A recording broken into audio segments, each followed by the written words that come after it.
In this video, you are going to see how to draw in Google Docs. Here I have a blank Google Docs. Let us go to Insert, then go to Drawing and click on New.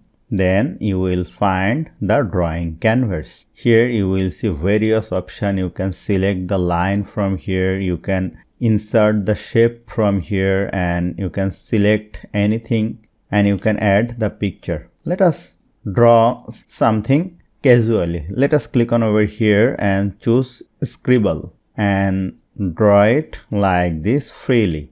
Let us click on this selection option and select everything. If you want, you may change the color from here very easily. If you want, you may increase its size. Once you are happy, let us click on Save and Close. Then it will be inserted in your original Google Docs. Now if you want to move it freely, click on over here. You will see the option Wrap Text and click on In Front of Text. Now you can move it or you can keep it anywhere in your Word document.